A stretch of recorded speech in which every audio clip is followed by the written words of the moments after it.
Welcome to the adventures of self. Conversations with ordinary and extraordinary people as they explore what it means to be self-expressed. Come on in. Join the adventure. So, welcome to the Adventures of Self. Judith Quin, lovely to see you over Zoom. Lovely to be here with you. So you were just saying something just before we started recording about perception, which kind of was like, oh, I really would love for you to bring that up in the show. So I don't know if you can recall what you said about as an intro to what we be working on today. I said something like that it's about embracing everything because everything is perception. So if we look at that, there's really no reality. There's my point of view, there's your point of view, there's the cat's point of view, but everything is seen from a different perception. So live the adventure, like explore, go on it, try, because Right. it's not really real. It's just how you're perceiving it in the moment.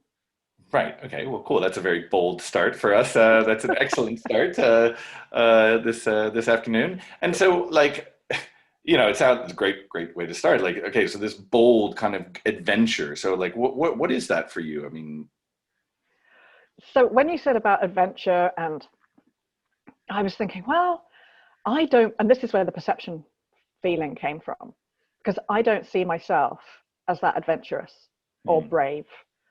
But one of the words that gets used to describe me quite a lot is brave. Like, oh, she's so brave. She goes out there and she just does stuff. I'm like, well, yeah, why wouldn't you? So, and that really is my nature, and that really is how I've lived most of my life. So the desire to explore, the desire to travel for start. That's where people first started saying, oh, you're really brave, because I went off backpacking on my own for, well, what ended up being 2.25 years, but I didn't know where I was going or what I was doing, or I had a work visa for Australia that I had to get to within the year. And yeah, I was just like, well, it's not brave. It's just my friend and I were going to go and travel around America. And then I said, well, if we're going to America, we may as well go to Canada and see my brother, because that would be ridiculous. So we may as well see Canada as well. And if we're going to Canada and America, we may as well go around the world. At which point my friend went, yeah, no. And I went, okay, see you later. So yeah, it's interesting that like there's a sense kind of like for you that's just quite normal, right? Like as you say, it's like you don't see it as being brave. It's just who you are.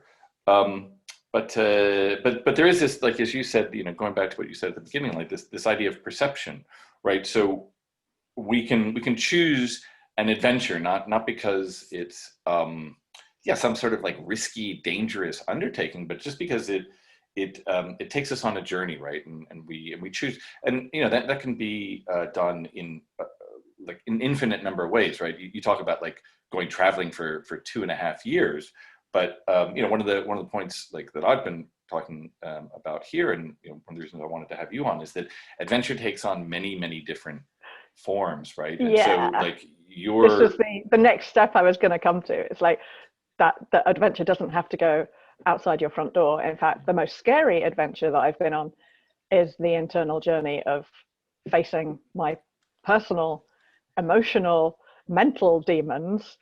Much more scary than going backpacking on your own for 2.5 years. So, do you want to talk about any personal demons since you brought them up? I mean, like, what is it? What does it mean to have kind of personal demons for you? And what's the, as you say, what's the fear of kind of getting to that, or why is that scarier than going backpacking for 2.5 years?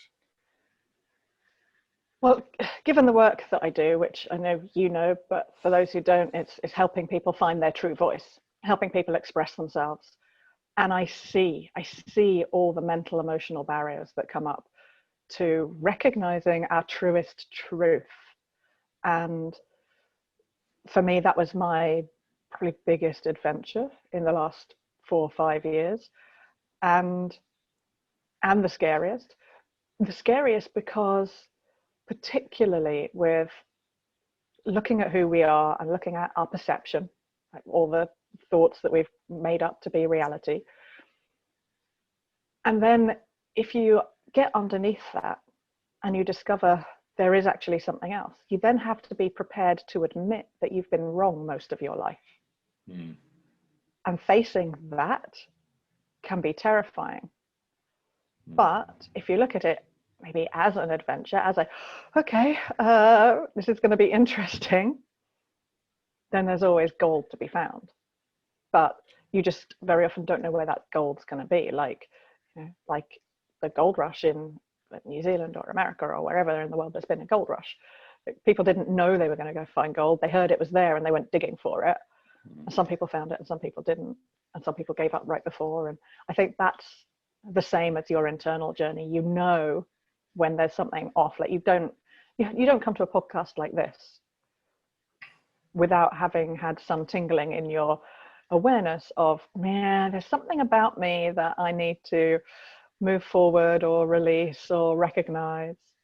And so those are the adventures that mean most. And I see it in my clients, and I definitely recognize it in myself in several different elements of this delightful self-awareness journey that we go on.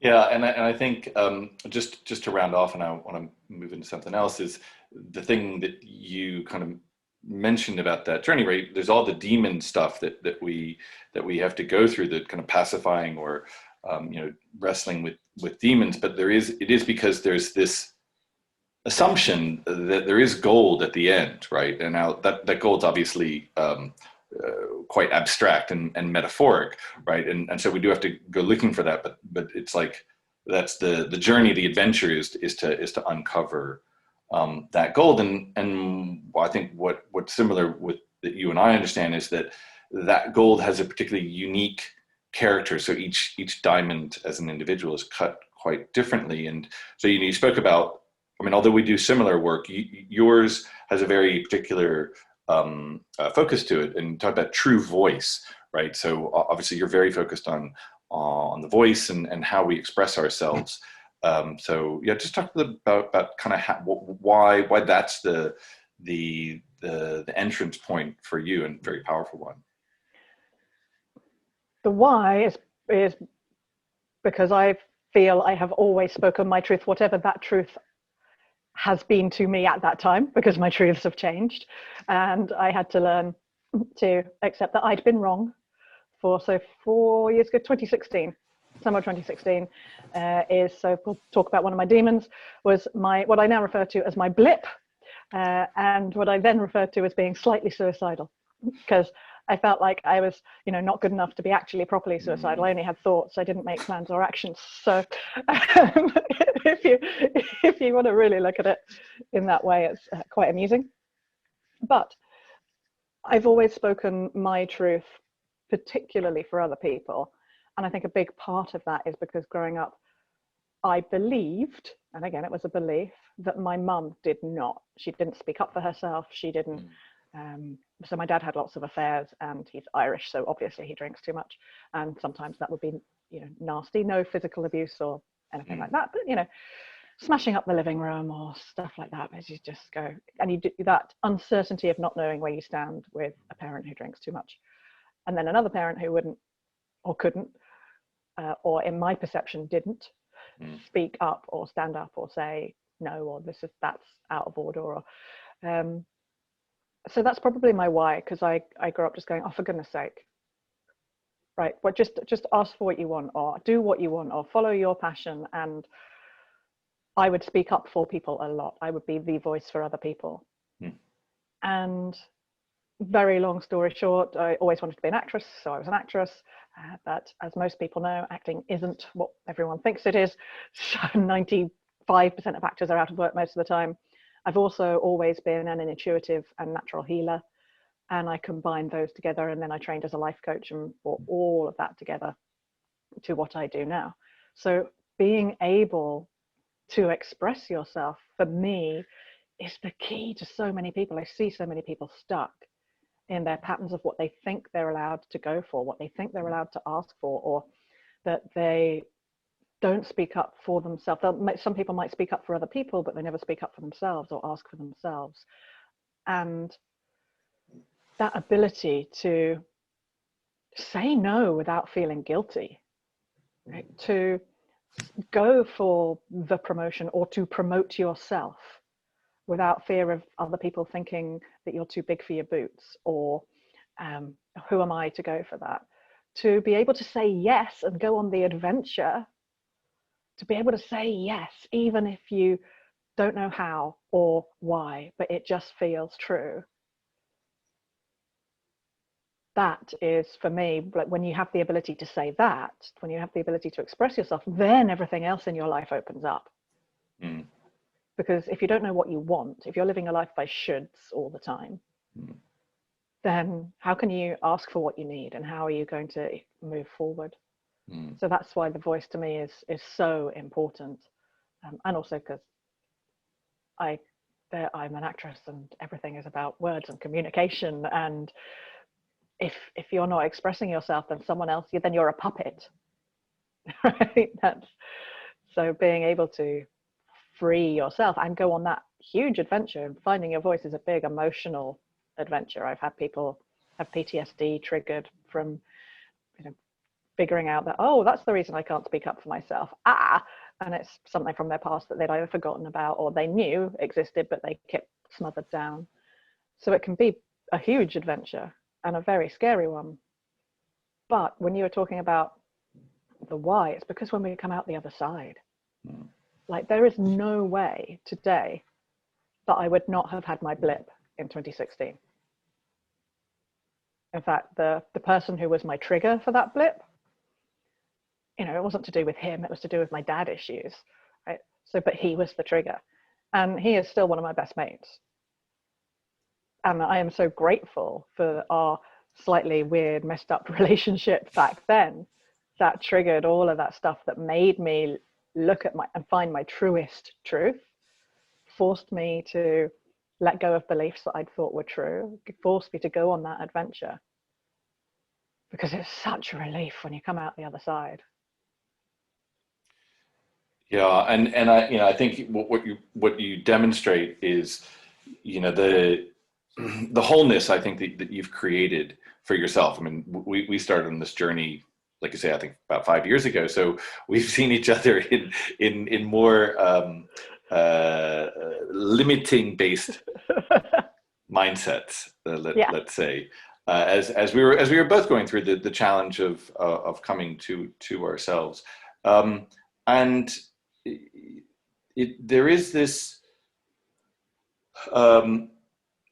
this sense about, like we're on a journey to somewhere, and like sometimes we start with a preconceived notion about exactly where we're going, right? Because we think it's like, oh, I want this type of relationship, or I want this type of career, or whatever it is, and we have a very fixed assumption on what that is. Now, in my experience and watching others, that usually does not work out. There are times when it does, but usually does not work out like that, and often quite the opposite. And there is this, like, the lightness that comes from having gone, it's like going through the darkness to come out to the light, as you say, the self-expression, and the ability to really focus on what it is that you want for yourself. And I know that, like, you and I have worked together as I was working on my own presentation. I mean, I have some acting background and feel quite comfortable, but it is interesting because I had a very clear understanding in myself that there was something that needed to be worked on or shifted, and maybe that was just an intuitive sense, and I was very aware that there were things that were holding me back. And so and I worked together, and it's amazingly helpful to have. I think what's nice is that we meet different people at different times. Like some people you might work with for months or years. Some people you might work with for 2 days, because we're kind of unlocking different things. And sometimes what you just sort of making this connection, because sometimes we do that professionally, like, oh, okay, I'm going to provide you a service and you pay me. And other times, like you say, like this, the catalyst for your blip, right, is somebody, you know, maybe you're in a relationship with, and I can look back, you know, like my marriage and divorce were very traumatic at the times, but like I'm incredibly grateful for all the experience. You know, I mean, it definitely took me to one of my blips in life, and you know, many years ago, and because it had betrayal and all these other things that were, you know, it's very easy to go into deep sadness, victimhood. Oh, this is not right. Oh, this person did me wrong. And you know, it's through those, I think, as you say, to be able to look at those at some point with fresh eyes. Like maybe you were wrong, or maybe your interpretation of it was limited. Like going back to your sense of perception that you were talking about at the beginning. I had a very victim mentality around my divorce with my ex, and at some point after a couple of years, I realized that, not to put aside anything or not to excuse anything that she may have done, but I really became aware of what I had done to create a situation where we would, you know, where our marriage would fall apart like that. And you know, as you say, like that really, it turns it back on you, because then you have to look at the choices you're making in life. But you know, we have those it's being able to recognize those points of reference for us. Yeah, learning. And when we're in it, sometimes it's hard to see. But the more, I'm sure you felt this too, the more I have opened up to my self-awareness, the quicker when I'm in it, I can recognize, oh, wait a minute, I'm in my stuff. Let me step back, let me take a breath back, let me like take my blinkers off and open my perception, like widen my possibilities and see, okay, what do I need to do here? And that's, some people go straight from A to B, but where's the adventure in that? Life, it's tough and it's hard. And some people, you know, I've lost my niece to suicide just 2 years ago, and you know, that was the end of her journey, because sometimes you are so deep in the stuff, you can't see that there will be a way out, and that there is a different way. So and that's when the darkness overwhelms. But this is why I think anyone who's coming to this kind of work is usually already at that point of, okay, I know there's something else. I know I'm not in a good place, but I know there has to be something that can take me to the other side. And that's when we look back and we go, whew, that was a bit of a ride, wasn't it? Okay, roller coaster, or should I just go on the merry-go-round this time? So, and sometimes we can make a conscious choice, to have an adventure, and sometimes we have an adventure thrust upon us, and it's not for us to say one way or the other whether if we'd made X, Y, or Z decision, it would have happened differently. I strongly believe that sometimes you do go A to B, because you make one choice, and sometimes you end up at B, but you go via P, Z, and L, you know, and you end up at B in a different place. Which, I've got a friend who's a stand-up comic, and she started getting her first TV about 2 years ago. And of course, to most of the world, it's suddenly like, here's this new comedian. It's like she'd been on the circuit for 19 years. But one of her friends who actually did the A to B, so when they were a new comic, they got there live at the Apollo on BBC like really quickly in the first year of being a comic. And when they watched my friends, they said to her, they went, you are so ready for it. I was not ready for it at all. I got launched to that point. It was so big. I didn't know what I was doing. I hadn't honed my craft, but said to my friend, you nailed it. Like, but that's because you know what you're doing. And so, you know, we spend a lot of our time being jealous of other people, and the dreaded comparisonitis, which I think is a disease more virulent than this current COVID situation, right? Comparisonitis is just, everyone has it and no one knows the solution. But we're on our, well, to stop the comparison. It's to stop the comparison and to accept we're on our journey. And if we really don't like it, like when I was traveling, sometimes I would book somewhere to stay 2 days ahead. Other times I go, well, I think I'm going to end up there. I'll rock up and see there'll be a youth hostel somewhere. And I think that spirit of adventure, that ability to say, okay, what door's opening for me now? I would I think traveling on my own opened so many more doors for me. And this feels like a true story to share, to represent, yes, it's from traveling, but this is actually a life thing. So a girl and I got on a bus from, I can't remember where we were going, somewhere to somewhere. And we were heading to Flagstaff, that's where we're heading, but we were going to go and stay in Santa Fe, New Mexico for one night just to see it. And then we were going to go Santa Fe to Flagstaff to do the Grand Canyon. But Greyhound lost our bags. So we had to stay in Santa Fe for 3 nights. And we were like, oh, grumpy, moody, everything's, rushing up our plans, And this is 25 years ago. So I thought, well, I'm here for a day. Santa Fe's tiny, there's not much to do. It's nice and arty, but it was January, so a lot of the galleries were closed. And internet was new and email was brand new. So I thought, well, I'll see if there's a library and I'll go and book a time to check the internet. And I did. And I walked into this library, and the way I normally start this story is I met an English midget in a library in Santa Fe, New Mexico. And so this guy was working there, and he was English. He's like, oh, we don't get many English people through here, even in tourist season. What are you doing here in January? I said, chatting, He said, oh, so what do you do? I said, well, I did my degree in drama and theatre arts. I'm going to go to drama school, and sort of trying to avoid acting. But he said, oh, I did some acting back in the day. I worked with Diane Shalento. You know her? I went, no. He's like, Sean Connery's first wife. I said, oh, okay. And he said, so where are you traveling? I said, oh, going here, and then I'll go to Australia eventually because I can work there. He went, oh, well, Diane runs a theatre in Queensland. You should contact her. Tell her, I think his name was Michael. I don't know what it is. We'll call him Michael. Tell her Michael put you in touch. And that was it. I carried on checking my emails and left. Now, I could have just gone, I don't know who this crazy guy is, blah, blah, blah.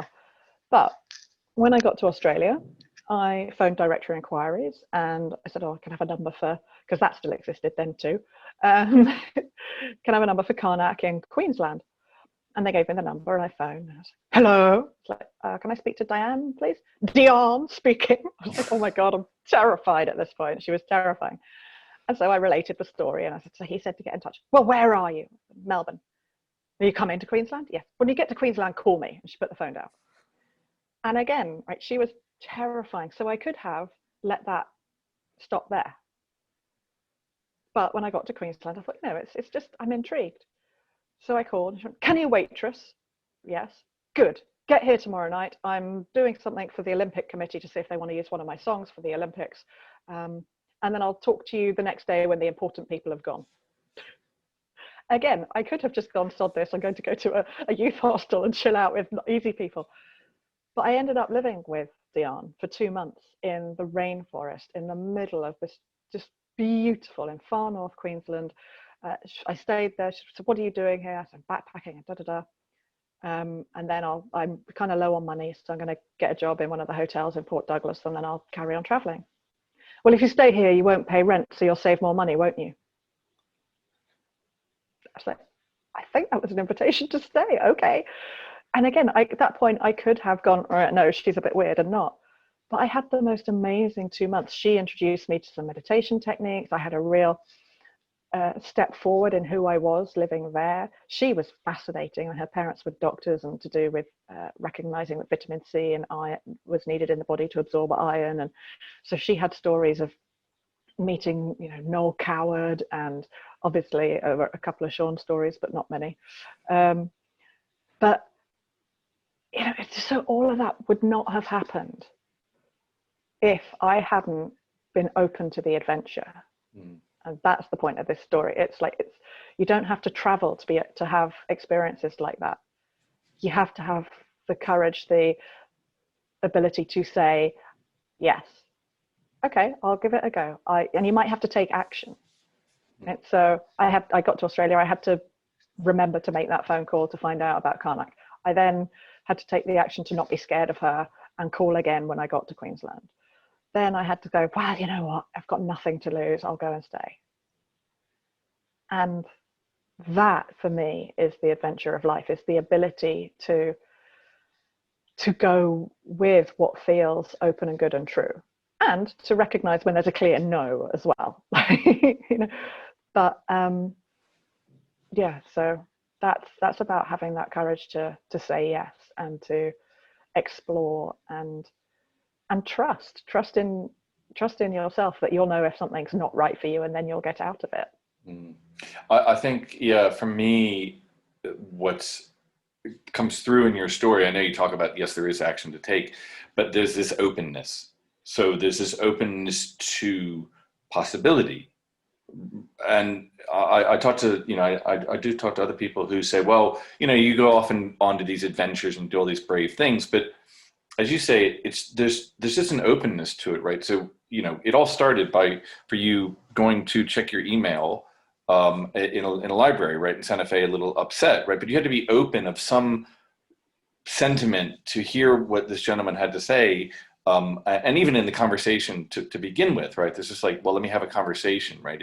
And then it leads to all these other things. I mean, one of the ways I like to consider openness and like value that I have for my business is inquiry, right? That to me is the kind of the action behind it, because if we have inquiry about ourselves, about what's going on in the world around us, about what's possible, then like that kind of is a value that I take, because it opens up things, because in everyday life we actually are making inquiry and open to things all the time, but we're not that aware of it. You know, as we make choices about, well, which tea or which shirt to wear or anything like that, there is adventure and possibility in all that. So it's actually just about taking some of that we do unconsciously and putting that in a more sort of conscious, strategic, say like, oh, I'm choosing this adventure. I'm creating this adventure for myself, whether that's just going to the shop, going to the park with on a forest walk with some friends, or traveling around the world, whatever it is. And I love that thing. It's about being open to people, and being open to being wrong. So you can be open, you can say yes to someone and then change your mind and say no. And I think that I think is the hard thing for a lot of people, because they feel like saying no comes with, oh, but then I'm going to offend someone and I'm going to feel guilty about it. And no, say yes. And obviously that story that I just told, that story started with a mini disaster, right? Our luggage was lost. We've got to spend 3 nights in summer. I'd never have gone to that library if we'd only spent the 1 night there. So what would the chances have been? I wouldn't have had that amazing experience. But being open to meeting people, being open to say no as well. When I've got a client who very much typical of many of my clients, so a perpetual people pleaser in life, but now frustrated and pissed off with people pleasing and going, why does everyone else get promotion? Why does everyone else put themselves forward and I'm still back here? It's like, because you're not putting yourself forward, because you're worried about pleasing everyone else. And about 1.5 years ago, made a massive decision to change studios where they were working, because someone gave her a really lovely offer. And that put her into all sorts of guilt around leaving a woman who'd given her a big opportunity. And now has just decided, you know what? I'm fed up of being in Ireland. I want to go. I love Brazil. I want to go and spend time in Brazil.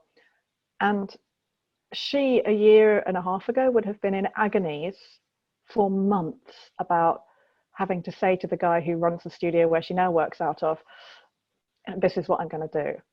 Because she'd have felt like she was letting him down. She'd have felt guilty. She'd have felt, oh, but it's not the sensible thing to do. All of that. And this time it took her about a week to make that decision.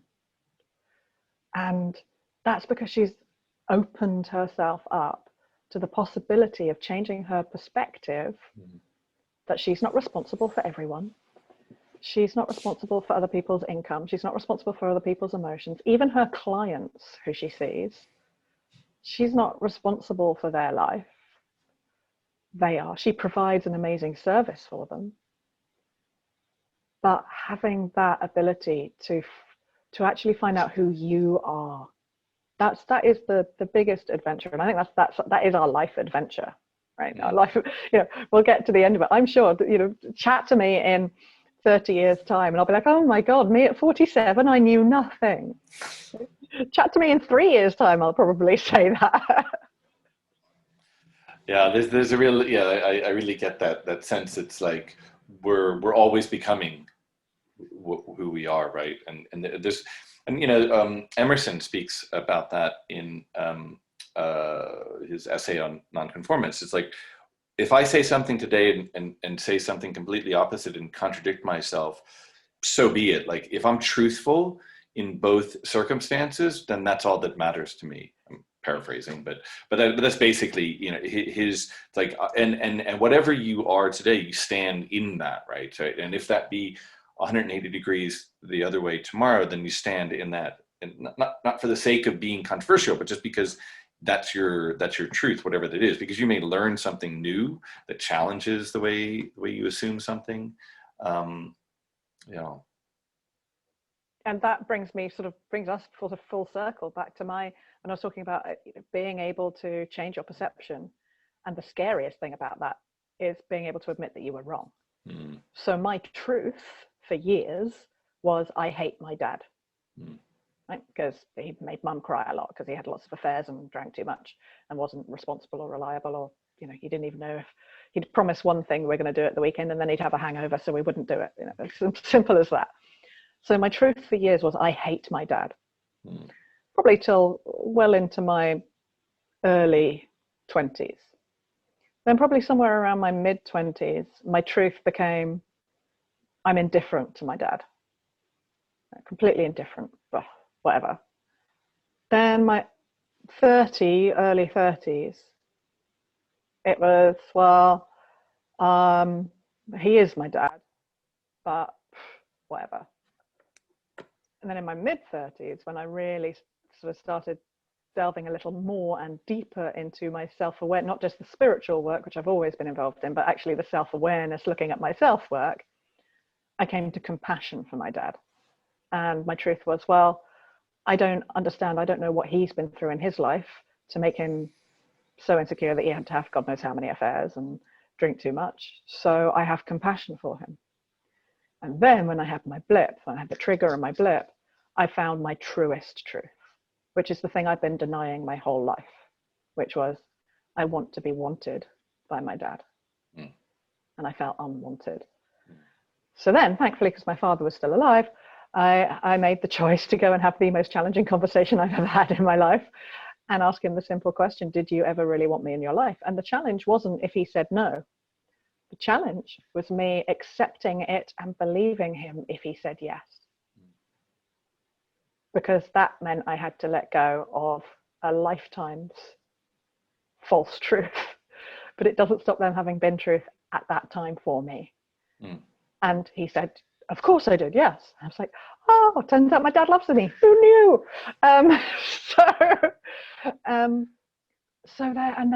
Unveiling that truest truth and unveiling those deep core beliefs in me. And again, you and I work on a similar pattern of work where we believe that you have your core beliefs, that don't waste your time trying to change them and get rid of them, because they're just going to be there. But once you recognize them, then you have the ability to go, is this truth or is this my perception? And that, when you really discover those truest truths about who you are, I feel like for me, the adventure's really just begun, because now I have so much power to stand in. I have my whole power and glory, is how I phrase it, of the power of knowing who I am and the glory of being able to put myself out there and explore and adventure and go for it. And one of those things, I mean, is in the work you do, right? Because Yeah. that's about bringing this adventure to others, and often in a safe and facilitated way, right? Because Yes. I think, Held. yeah, I think you are similar in that you would talk about the work that you do as an adventure. I mean, even though it may be in a Yeah. physical setting, you're not climbing up mountains, No. but you're taking people on an emotional, psychological, or spiritual adventure. But it's in, as you say, it's in a safe and held space to allow them for whatever growth, learning. To find their voice. Yeah, to find Yeah. to find their voice. Yeah. And through their voice to release a lot of the stuff that they're holding onto that they don't need to anymore as well.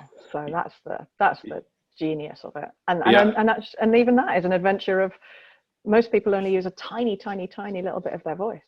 And when you Yeah. start expanding that in itself is like, oh, am I brave enough to share my voice in this way?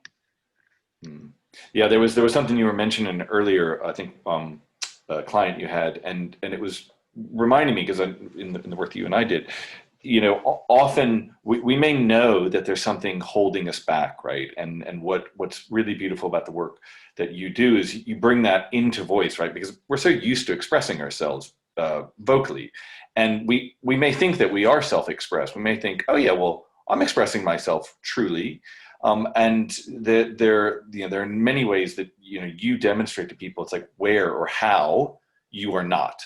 One of the stuff, some of the stuff we worked on, I remember there were some things you said like, oh, okay, well, present this or say this in this way, and it was like, well, I can clearly do that. And when you're given an opportunity, I think it's also this opportunity to, like a safe space to quote unquote make mistakes, right? Because there's nothing mistake, but often we will see it's like, well, if I didn't present something in the way I wanted it to a partner, to my boss, whatever, then I quote unquote failed, right? So that's not a truth, but like, because you record things, you can show things to people about where and how they are limiting themselves in their own expression, and that gets to the learning and the openness to, as you say, maybe admit you were wrong and go from that. Yeah. And I just invite anyone who's listening to just ask yourself, like that inquiry, that spirit of inquiry, what truest truth might I be hiding from?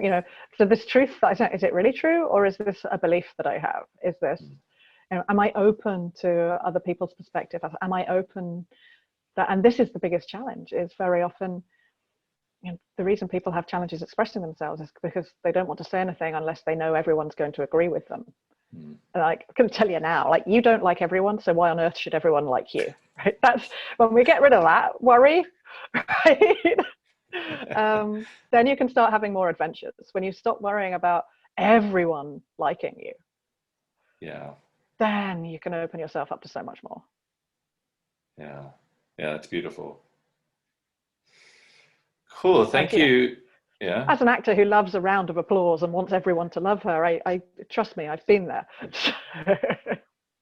Yeah, it's a kind of it'd be nice, but in reality, it doesn't always happen like that. It doesn't happen, and that's what I want to leave people with, is that thought of, what part of you could you just let go of wanting or needing everyone to approve of or like, so that you can actually be more open to what might be possible if you just say yes a few more times. Beautiful. Well, thank you, Judith. I know your time today with us is limited, and there's so much more I would love to speak to you about, like, I mean, all the chakra and sound healing work that you do, which is amazing. So we'll have to have you back on to go through that. That's a whole other adventure. Exactly. Adventure of the sound through chakras. Yeah. And I've literally just explored something completely new with that. I did Wednesday last week. I came to a whole different way of working with the sounds in the chakras. So I'd be delighted to share that with you sometime. Amazing. Well, thank you so much for your time today. My pleasure. And there'll be info in the show notes for anybody who wants to find out more information about you and the work you do. And we will talk to you soon. Thanks, Judith. Yay. Thank Cheers. you. Thanks for listening. If you like what you heard, go on, be adventurous. Click the subscribe button. And join us next week for a new adventure. Until then,